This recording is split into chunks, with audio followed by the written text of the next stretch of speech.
नमस्कार, मी सिद्धेश दिलीप शिगवण तुम्हा सर्वांचं स्वागत करतोय। तुम्हा सर्वांना माहिती आहे की सध्या महाराष्ट्र सरकारचं अधिवेशन चालू आहे। अर्थसंकल्पीय अधिवेशन 2025 हे सध्या सुरू आहे। आजचा तिसरा दिवस आहे आणि अर्थातच तिसऱ्या दिवसाचं कामकाज हे देखील आता कुठेतरी संपत आलेलं आहे। त्यामुळे आजच्या तिसऱ्या दिवसात या अधिवेशनात कोणत्या कोणत्या घडामोडी घडल्या याकडे आपण थोडक्यात नजर टाकूया। आजचा दिवस सुरू झाला तो अबू आझमी यांच्या प्रकरणावरून। अबू आझमी यांनी औरंगजेबाचं उदात्तीकरण करणारं बेताल वक्तव्य काही दिवसांपूर्वी केलं होतं आणि ह्या वक्तव्याचा निषेध संपूर्ण महाराष्ट्रभर केला गेला। सत्ताधारी आणि विरोधक दोन्ही साइडच्या आमदारांनी मोठ्या प्रमाणात अबू आझमी यांचा निषेध देखील नोंदवला आणि त्याला निलंबित करण्यात यावं अशा आशयाचा विषय आज विधानसभेमध्ये पटलावरती संसदेमध्ये मांडण्यात आला आणि अबू आझमी यांना आजच्या सकाळच्या सत्रामध्ये निलंबित करण्यात आलं। दुसरा मुद्दा, आजचा दुसरा विषय जो महत्त्वाचा गाजला तो म्हणजे लाडकी बहीण योजना। काँग्रेसचे आमदार सतेज पाटील, त्याचबरोबर शिवसेनेचे नेते आणि विधान परिषदेचे आमदार अनिल परब यांनी लाडकी बहीण योजनेचा विषय हा मोठ्या प्रमाणामध्ये आज लावून धरल्याचं पाहायला मिळालं।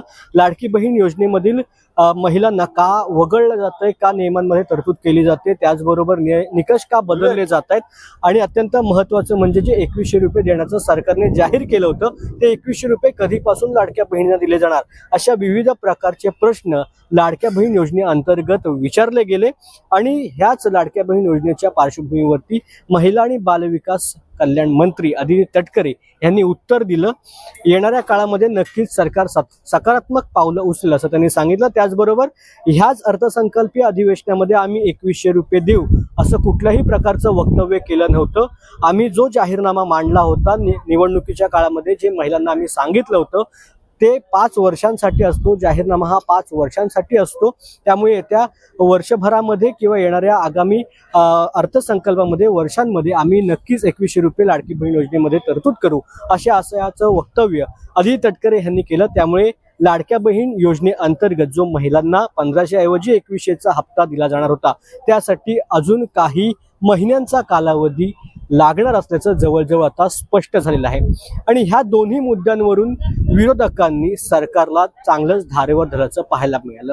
अत्यंत महत्त्वाचा मुद्दा म्हणजे जो अबू आझमी यांचा विषय होता त्या अबू आझमी यांना निलंबित केलं, मात्र जे वक्तव्य प्रशांत कोरटकर यांनी केलं होतं त्यांना कधी अटक करणार, त्यांच्यावरती कशा पद्धतीने कारवाई केली जाणार, ते सरकारचे जावई आहेत का, त्यांना सरकार का सूट देत नाही अशा आशयाचं मत विरोधकांकडून मांडलं गेलं। स्वतः भास्कर जाधव यांनी आक्रमक पवित्रा घेतल्याचं पाहायला मिळालं। त्याचबरोबर जितेंद्र आव्हाड हे देखील चांगलेच आक्रमक झाले होते आणि आजच्या विधानसभेच्या कामकाजामध्ये स्वतः उद्धव ठाकरे हे देखील हजर होते। त्यांनी देखील माध्यमांसमोर बोलत असताना हेच वक्तव्य केलं की फक्त अबू आझमी यांच्यावरतीच कारवाई होते, मग बाकीच्यांवरती कारवाई कधी होणार, महाराजांचा अपमान कोणीही केला तरी तो खपवून घेतला जाणार नाही, मग इतरांवरती कधी कारवाई केली जाणार, हेच का फक्त भाजपचं हिंदुत्व आहे, अशा आशयाचे अनेक प्रश्न हे मांडले गेले। त्याचबरोबर जयकुमार गोरे यांचा देखील विषय आज मोठ्या प्रमाणामध्ये गाजल्याचं पाहायला मिळालं। जयकुमार गोरे यांच्यावरती आरोप केले जात आहेत, त्यांनी एका महिलेला अश्लील फोटो पाठवले होते अशा आशयाचे आरोप त्यांच्यावरती केले जात आहेत आणि त्या आरोपानुसार आजचा दिवस देखील गाजल्याचं पाहायला मिळालं। जयकुमार गोरे यांनी देखील माध्यमांसमोरून आपली भूमिका मांडली की मला कोर्टाने निर्दोष मुक्त केलेलं आहे, माझ्यावरील आरोप खोटे आहेत आणि जे माझ्यावरती आता असे आरोप करतायत त्यांच्यावर मी हक्कभंगाचा या ठिकाणी अंमलबजावणी करणार आहे, हक्कभंग आणणार आहे, अशा प्रकारचं वक्तव्य जयकुमार गोरे यांनी केल्याचं देखील पाहायला मिळालं। त्यानंतर सर्वात महत्त्वाचं कोकणाच्या दृष्टीने जर पाहायला गेलं तर नुकताच जो छत्रपती संभाजी महाराज यांचा चित्रपट छावा चित्रपट प्रेक्षकांच्या भेटीला आला, त्यामध्ये जे संगमेश्वर मधील जो वाडा दाखवलेला आहे तो संगमेश्वर मधील वाडा हा आता छत्रपती संभाजी महाराजांचं म्युझियम असावं, त्या ठिकाणी भव्य दिव्य असं स्वरूपाचा छत्रपती संभाजी महाराजांचा पुतळा असावा, त्याचबरोबर वस्तू संग्रहालय छत्रपती संभाजी महाराजांचं त्या ठिकाणी व्हावं, यासाठी शेखर निकम असतील, त्याचबरोबर स्थानिक खासदार असतील, स्थानिक लोकप्रतिनिधी रत्नागिरीचे असतील, यांनी पाठपुरावा केला होता आणि त्याला कुठेतरी यश आल्याचं पाहायला मिळतंय। स्वतः मुख्यमंत्री देवेंद्र फडणवीस यांनी आज सभागृहामध्ये सांगितलेलं आहे की आम्ही लवकरात लवकर संगमेश्वरमध्ये छत्रपती संभाजी महाराज यांचं म्युझियम बांधणार आहोत।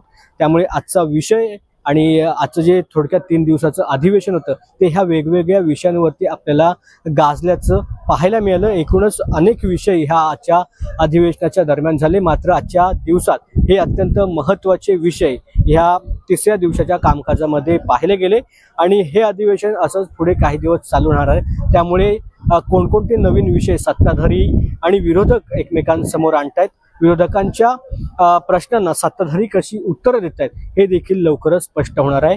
तुर्तास वेळ झाली इथेच थांबायची। धन्यवाद।